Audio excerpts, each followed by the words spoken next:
Richard Eden, aka Maureen, thinks journalism is a creative writing exercise where facts are optional, but melodrama is mandatory.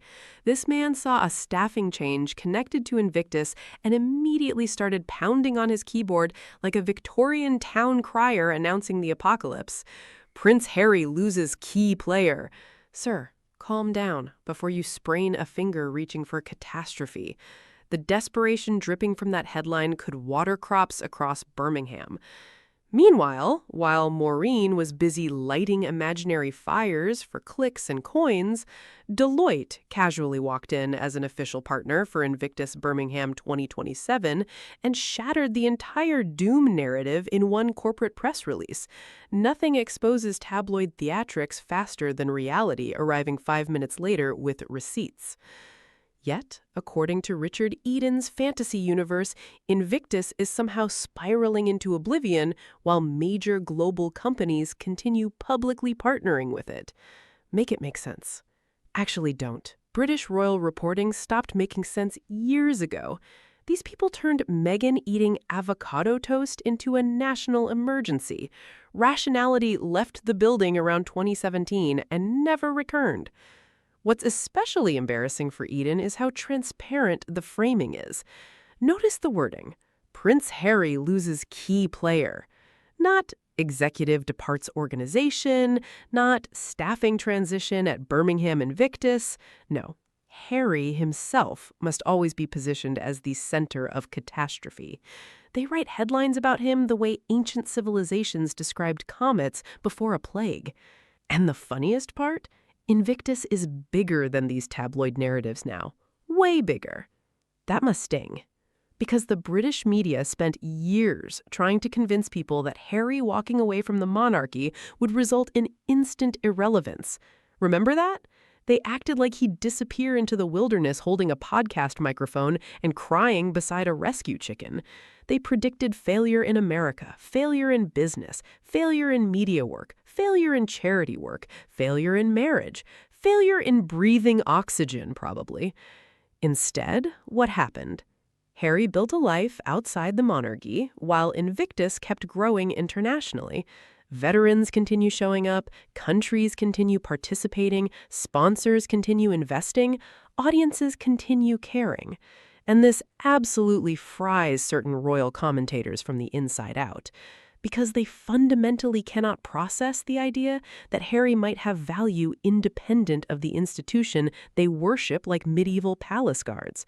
To them, royal legitimacy only exists when filtered through Buckingham Palace approval. It's the same mentality where some people think leaving a toxic workplace means your career is over forever. Then the person leaves, thrives, gets healthier, earns more money, and suddenly the old workplace starts leaking anonymous briefings to gossip sites every week. Funny how that works. Richard Eden's reporting style has become so predictable you could build a bingo card from it. Every article reads like a dramatic fan fiction written by someone angrily gripping a fountain pen in candlelight while muttering about California. The man approaches Sussex coverage with the emotional neutrality of a football rival screaming at a referee. And the public notices. That's the thing. These royal commentators still behave as though audiences are trapped in 1995 with no internet access and no ability to compare headlines against reality. But people can literally see the contradictions now, in real time. 1 minute, Invictus losing momentum. Next minute, major global corporation announces official partnership. That contrast is devastating because it exposes the machinery behind the outrage economy. The goal is no longer accuracy. The goal is emotional stimulation. Panic sells, doom sells, Harry hate clicks sell especially well because there's an entire ecosystem financially dependent on outrage content surrounding him and Meghan. It's become industrialized bitterness. And honestly, imagine dedicating this much energy to 2 people who moved to another continent years ago.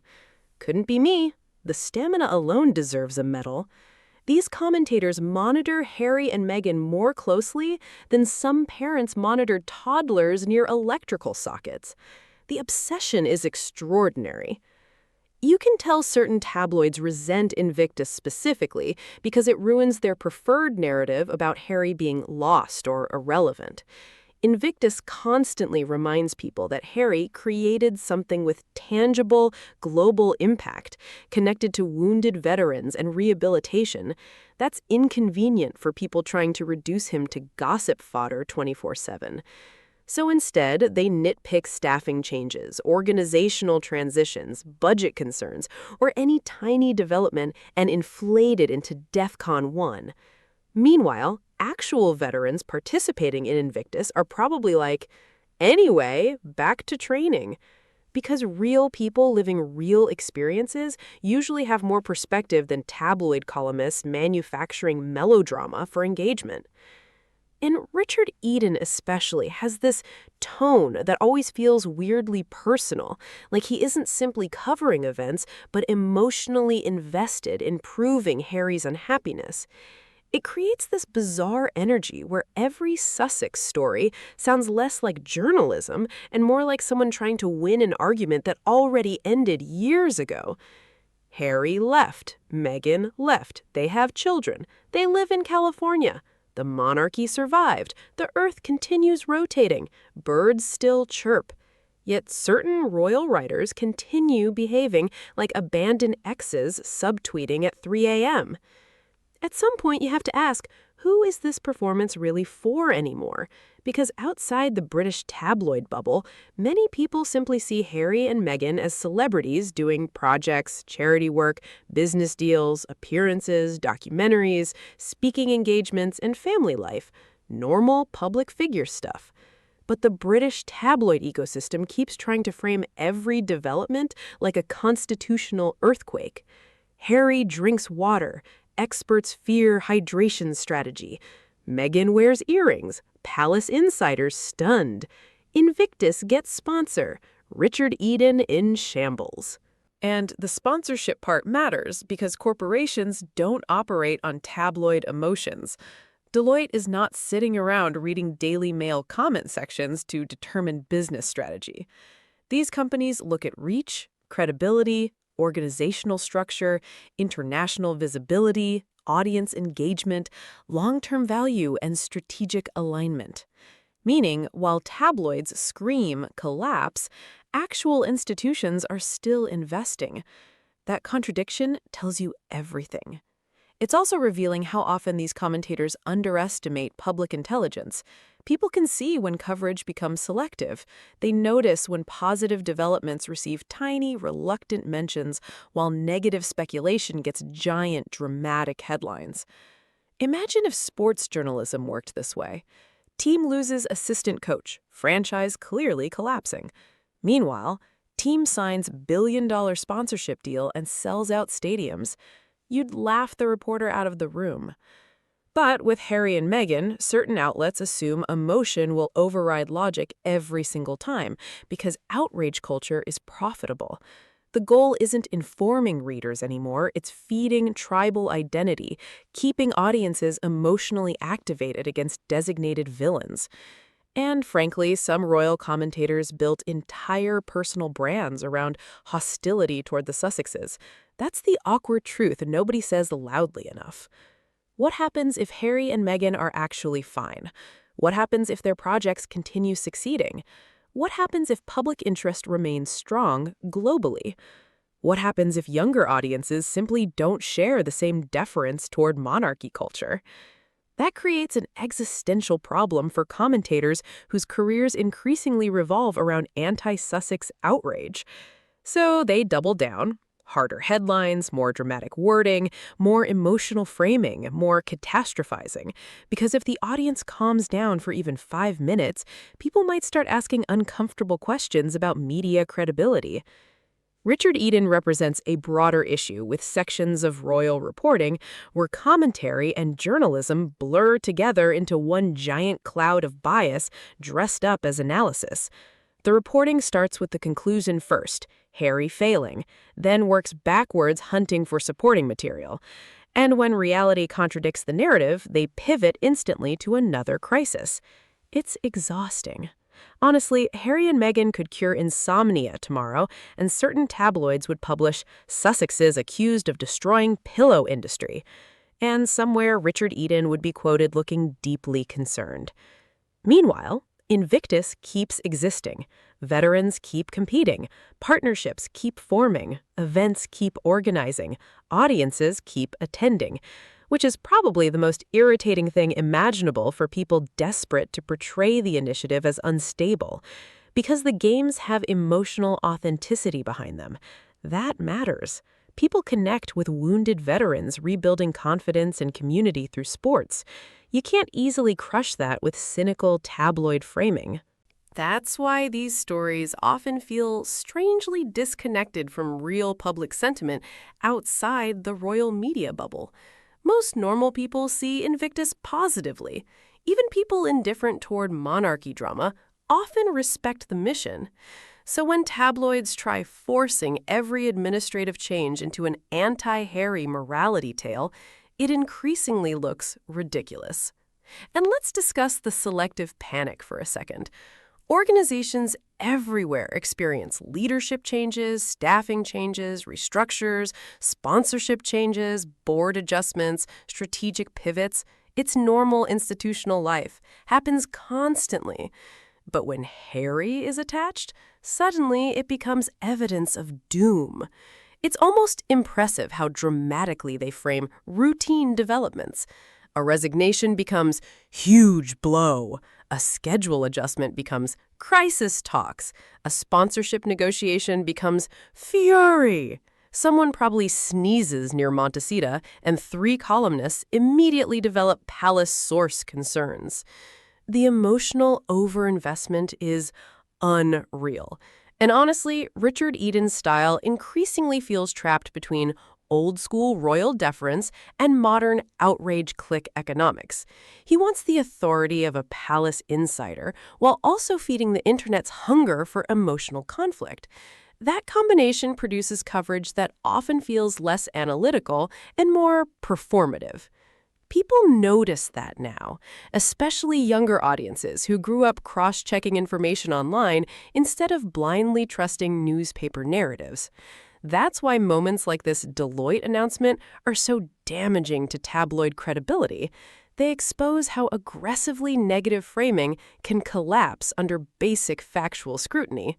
You can't scream disaster while multinational corporations continue signing partnership deals with the supposedly doomed organization. Well, technically you can. Richard Eden just did. But it makes you look unserious. And somewhere out there, there's probably a Daily Mail editor staring at analytics thinking, interesting, the angry Harry headlines perform well again. Because engagement is the real monarchy now. The crown has been replaced by the algorithm, and the algorithm demands outrage sacrifices hourly. That's the bleakly funny part of modern media. These royal commentators aren't even serving truth anymore. They're serving metrics, rage clicks, emotional dependency, audience tribalism. Harry and Meghan became recurring characters in an endless content machine. But the machine glitches whenever objective success appears too visibly, like Deloitte publicly partnering with Invictus right after dramatic collapse narratives circulate. That timing is comedy gold. It turns the original framing into accidental satire. And honestly, if I were Harry at this point, I'd probably find parts of it funny too. Imagine waking up every week to discover you've apparently destroyed civilization again because somebody resigned from something somewhere while another major company simultaneously signs on. At some stage, the hysteria becomes self-parody, which is exactly why audiences increasingly mock these headlines instead of fearing them.